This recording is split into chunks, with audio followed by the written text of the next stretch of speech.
Justine, quoi de neuf? Je ne t'ai jamais vue aussi triste à une soirée de barbecue. Je me fiche de ces stupides barbecues et de ces accompagnements. Mais il y a 3 variétés.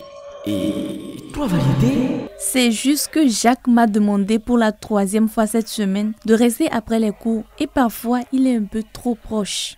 Jacques, ce mec est un vrai pervers. Attends, es-tu en train de dire que Jacques, je veux dire, es-tu inquiète qu'il puisse t'agresser sexuellement? Sarah, chut. On peut parler du barbecue? Je sais que c'est inconfortable de parler de ces choses, mais c'est vraiment important.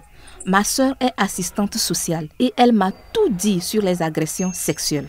En gros, une agression sexuelle, c'est quand quelqu'un fait quelque chose de sexuel à une autre personne sans avoir sa permission au préalable. Il peut s'agir de toucher les parties génitales, les seins ou les fesses d'une personne, d'introduire quelque chose dans une partie de son corps ou de lui montrer quelque chose de sexuel sans son consentement explicite. Un consentement explicite?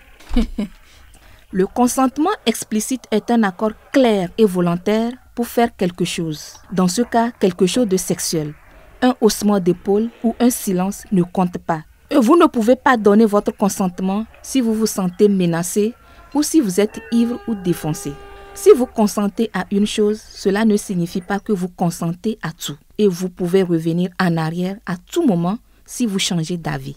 Ok, mais qu'est-ce que je fais pour Jacques? S'il t'agresse de quelque manière que ce soit, souviens-toi d'abord que ce n'est pas ta faute. Peu importe avec qui tu étais, comment tu étais habillé ou ce que tu faisais, tu n'as pas à te sentir coupable. Point final. Si quelqu'un te viole ou te fait du mal, de quelque manière que ce soit, va vite à l'hôpital. Dis-leur ce qui s'est passé et ils pourront t'aider à prendre les mesures nécessaires pour éviter une maladie ou une grossesse et t'apporter l'aide supplémentaire dont tu as besoin. Plus important encore, tu dois en parler à quelqu'un de confiance, comme ta mère ou ton conseiller scolaire. Tu peux le lui dire face à face, par texto, au téléphone ou de la manière qui te convient le mieux. Nous en parler était un bon début. Je suis en train de flipper.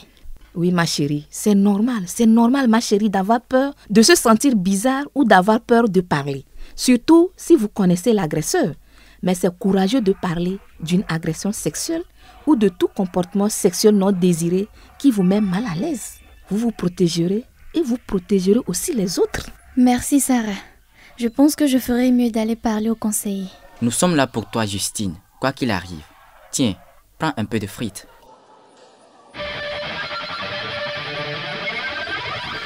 Pour en savoir plus, allez consulter la vidéo sur la web TV de l'application Info Ado Jeunes disponible gratuitement sur Play Store. La TBEF pour une vie meilleure.